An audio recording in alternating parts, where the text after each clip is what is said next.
Hello friends, welcome to மக்கள் சேவை channel. இன்றைக்கி நம்ம ஒரு சூப்பரான இன்ஃபர்மேஷன் பற்றி தான் பார்க்க போகிறோம்.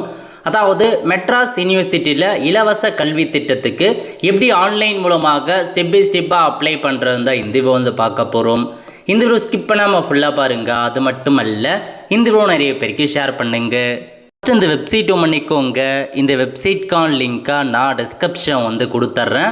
unam.ac.in இதான் பார்த்தா அஃபிஷியல் வெப்சைட். ஓகே, இந்த வெப்சைட்டில் அப்படியே கீழே வந்தீங்க அப்படின்னா அனௌன்ஸ்மெண்ட்டில் வியூ ஆல் அப்படின்ற ஆப்ஷன் நீங்கள் கிளிக் பண்ணால் போதுமானதுங்க. உங்களுக்கு எல்லா லேட்டஸ்ட் அட்வர்டைஸ்மெண்ட்டுமே ஓப்பன் ஆகும்.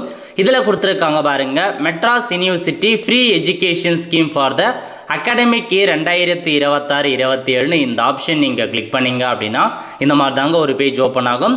அதாவது மெட்ராஸ் யூனிவர்சிட்டி அதுக்கு கீழே இருக்க எல்லா கல்லூரிகள்லையுமே உங்களுக்கு இலவச கல்வி திட்டம் கொடுக்குறாங்க. நீங்கள் யூஜி டிகிரியை இலவசமாக படிச்சுக்கலாங்க, எந்த ஒரு அமௌண்ட்டுமே பேமெண்ட் பண்ணாத. அதுக்கான தகுதிகள் என்ன அதை பற்றி பார்த்துடலாம். அதாவது இப்போதைக்கு நீங்கள் இந்த இப்போ 12th பாஸ் பண்ணியிருக்கோம் 2026 கல்வியாண்டில் நீங்கள் 12th பாஸ் பண்ணியிருக்கீங்க அப்படின்னா இப்போ இந்த இலவச கல்வி திட்டத்துக்கு அப்ளை பண்ணலாங்க. அதேமாரி பார்த்தா எந்த அரியரும் இல்லாமல் முதல் டைம்லேயே நீங்கள் பாஸ் பண்ணியிருக்கணும் அப்படின்றத சொல்லியிருக்காங்க. உங்களுடைய குடும்ப ஆண்டு வருமானம் 3 லட்ச ரூபாய்க்குள்ளே இருக்கணுங்க. அப்படி இருந்தால் தான் அப்ளை பண்ண முடியும். அதுக்கான வருமான சர்டிஃபிகேட் கண்டிப்பாக நீங்கள் அட்டாச் பண்ணியே ஆகணும். எப்படி உங்களுக்கு சீட் அலாட் பண்ணுறாங்க அப்படின்னா, இப்போ மெட்ராஸ் யூனிவர்சிட்டி கீழே எத்தனை காலேஜ் இருந்தாலும் சரி, மெட்ராஸ் யூனிவர்சிட்டி அதுக்கப்புறம் அதுக்கு கீழே வர எல்லா கல்லூரிகள்லையுமே செல்ஃப் ஃபினான்சிங் கல்லூரியாக இருக்கட்டும் எல்லாமே பொருந்தும் அப்படின்றத சொல்லிட்டாங்க. அந்த மாதிரி ஒவ்வொரு காலேஜ்லையுமே 3 இலவச சீட்டு ஒதுக்குறாங்க. அந்த 3 இலவச சீட் யாருக்கு கொடுக்குறாங்க அப்படின்னா, கேட்டகரி 1 பெற்றோரை இழந்த மற்றும் ஆதரவற்ற மாணவர்கள் முக்கிய பாடங்களில் பெற்ற மதிப்பெண் அடிப்படையில் செலெக்ஷன் பண்ணுறாங்க. ஸோ பெற்றோரை நீங்கள் இழந்திருக்கீங்க, ஆதரவற்ற மாணவராக இருக்கீங்க அப்படின்னா உங்களுக்கு ஒரு சீட் கொடுக்குறாங்க. 2வது கேட்டகரி முதல் பட்டதாரி மாணவர்கள், மாற்றுத்திறனாளி மாணவர்கள் மற்றும் திருநங்கைகள் முக்கிய பாடங்களில் பெற்ற மதிப்பெண் அடிப்படையில் உங்களுக்கு சீட் அலாட் பண்ணுறாங்க. இவங்களுக்கு 2வது சீட். 3வது கேட்டகரி பார்த்தா நீங்கள் 12th 80% மேலே எடுத்திருக்கீங்க அப்படின்னா மெரிட் அடிப்படையில் உங்களுக்கு வழங்குறாங்க. இந்த மாதிரி ஒவ்வொரு கேட்டகரியிலையுமே ஒரு சீட் கொடுக்குறாங்க. ஒரு கல்லூரிக்கு 3 சீட்டு இந்த இலவச கல்வி திட்டத்தின் மூலமாக உங்களுக்கு அலாட் பண்ணுறாங்க. அதனால் நீங்கள் பெற்றோரை இழந்திருக்கீங்க, ஆதரவற்றவராக இருக்கீங்க, முதல் பட்டதாரி மாணவர்கள், மாற்றுத்திறனாளி மாணவர்கள், திருநங்கைகள் 80% மதிப்பெண் எடுத்திருக்கீங்க அப்படின்னா தாராளமாக இந்த இலவச கல்வி திட்டத்துக்கு அப்ளை பண்ணுங்க. இலவசமாக 3 வருஷம் யூஜி டிகிரியை தாராளமாக நீங்கள் கம்ப்ளீட் பண்ணிக்கலாங்க. இப்போ நம்ம எப்படி அப்ளை பண்ணலாம் அப்படின்னா, இந்த வெப்சைட் ஓப்பன் பண்ணிக்கோங்க. இதில் கொடுத்துருக்காங்க பாருங்க, நியூ அப்ளிகேண்ட் ரெஜிஸ்ட்ரேஷன். இந்த ஆப்ஷன் நீங்கள் கிளிக் பண்ணீங்க அப்படின்னா உங்களுக்கு இந்த மாதிரி தான் ஒரு பேஜ் ஓப்பன் ஆகும். இதில் என்ன கேட்டிருக்காங்க அப்படின்னா, ஃபஸ்ட்டு அப்பியர் இன் +2 எக்ஸாமினேஷன். நீங்கள் எப்போ முதல்ல +2 எக்ஸாம் அப்பியர் ஆனீங்க 2026 சைட் பண்ணிட்டு நீங்கள் 11th and 12th எல்லாத்தையுமே கிளியர் பண்ணிட்டீங்களா அப்படின்னு கேட்டிருக்காங்க. எஸ் கொடுத்துக்கோங்க. கொடுத்தனுடைய குடும்ப ஆண்டு வருமானம் கேட்டிருக்காங்க. நீங்கள் பிலோ 3 lakh மென்ஷன் பண்ணிக்கோங்க. ஸோ மென்ஷன் பண்ணிவிட்டு அதுக்கப்புறம் ப்ரொசீட்னு இருக்க பாருங்கள், அந்த ஆப்ஷன் நீங்கள் கிளிக் பண்ணிங்க அப்படின்னா so name of the application இதில் போயிட்டு உங்கள் நேம் எதுவோ அதை நீங்கள் பார்த்தீங்க அப்படின்னா என்ட்ரு பண்ணிக்கோங்க. நெக்ஸ்ட்டு டேட் ஆஃப் பர்த் கேட்டிருக்காங்க. இதில் போயிட்டு உங்களுக்கான டேட் ஆஃப் பர்த் என்னவோ அதை நீங்கள் கரெக்டாக கொடுக்குற மாதிரி இருக்கும். நெக்ஸ்ட்டு ரெஜிஸ்ட்ரேஷன் நம்பர் கேட்டிருக்காங்க. இதில் போயிட்டு உங்களுக்கான ரெஜிஸ்ட்ரேஷன் நம்பர் எதுவோ அதை நீங்கள் பார்த்தீங்க அப்படின்னா மென்ஷன் பண்ணிக்கோங்க. அதுக்கப்புறம் மொபைல் நம்பர் கேட்டிருக்காங்க. இதில் போயிட்டு உங்களுடைய மொபைல் நம்பர் என்னவோ அதை நீங்கள் கரெக்டாக கொடுக்க பாருங்கள்.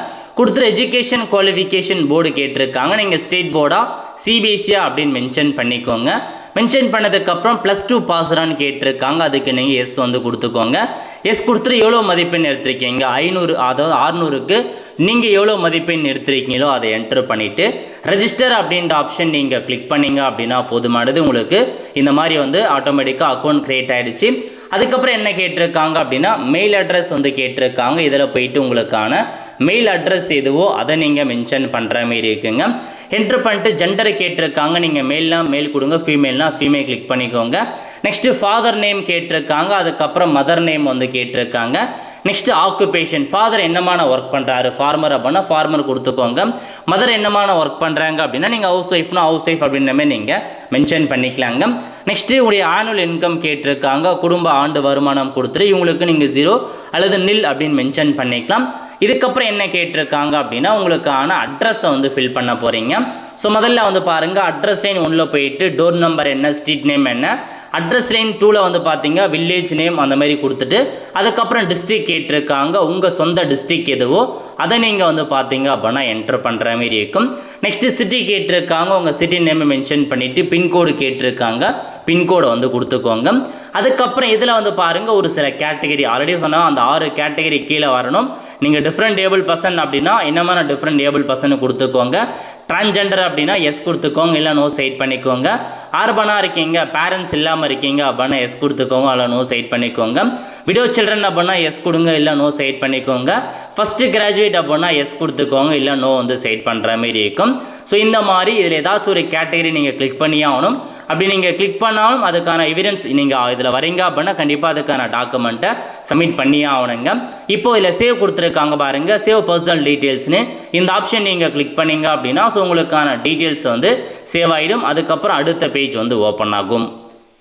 நெக்ஸ்ட் வந்து பார்த்தீங்க அப்படின்னா எஜுகேஷன் குவாலிஃபிகேஷன் பற்றி கேட்டிருக்காங்க. எஜுகேஷன் போர்டு நீங்கள் ஸ்டேட் போர்டுக்கு எழுதிங்க, ஸ்டேட் போர்டு கொடுத்துக்கோங்க.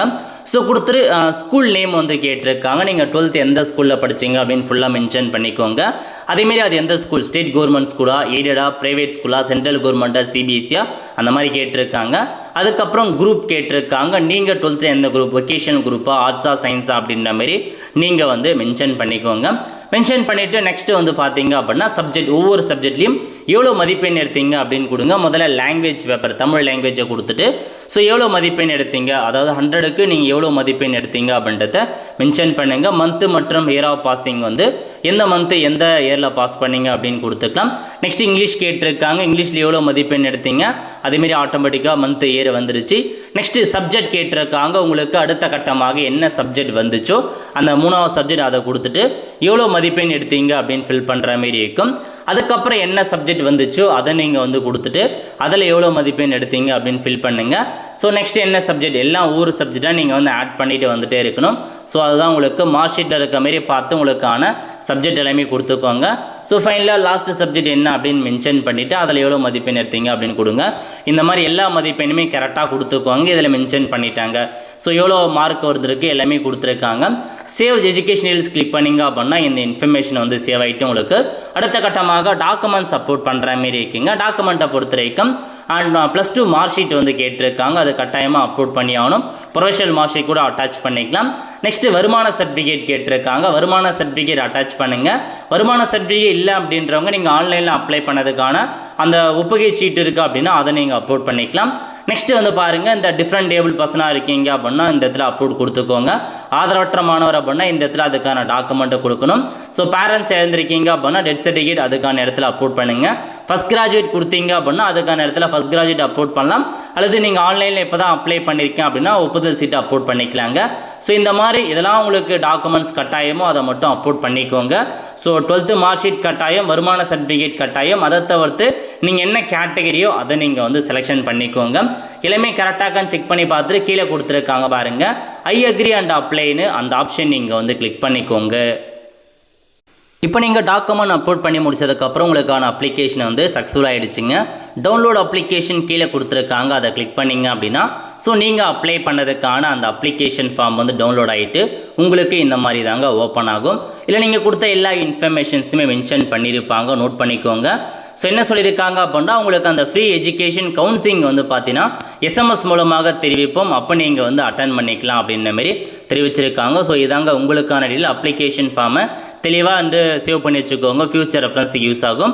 அதேமாரி ஏதாச்சும் நீங்கள் எடிட் பண்ணணும் அப்படின்னாலும் மாரி எடிட் ஆப்ஷன்ஸ் கொடுத்துருக்காங்க. அதில் போய்ட்டு நீங்கள் அந்த இருக்க பாருங்கள், பர்சனல் இன்ஃபர்மேஷன் எடிட் பண்ணலாம், மார்க் எடிட் பண்ணலாம், 3 தடவை உங்களுக்கு அலோவ் பண்ணுவோம் அப்படின்றத சொல்லியிருக்காங்க. ஸோ அதனால உங்களுக்கான டீட்டெயில் ஸோ செக் பண்ணி பார்த்துட்டு அப்ளை பண்ணுறவங்க அப்ளை பண்ணிக்கோங்க. நிறைய பேருக்கு இந்த வீடியோ ஷேர் பண்ணுங்க, ஏன்னா நிறைய பேர் வந்து பார்த்தா ஸோ படிக்க முடியாத சிச்சுவேஷன் இருப்பாங்க, அவங்களுக்கு இந்த இன்ஃபர்மேஷனை வந்து ஷேர் பண்ணுங்கள். அடுத்த ஒரு நல்ல சந்திப்போம். நன்றி, வணக்கம்.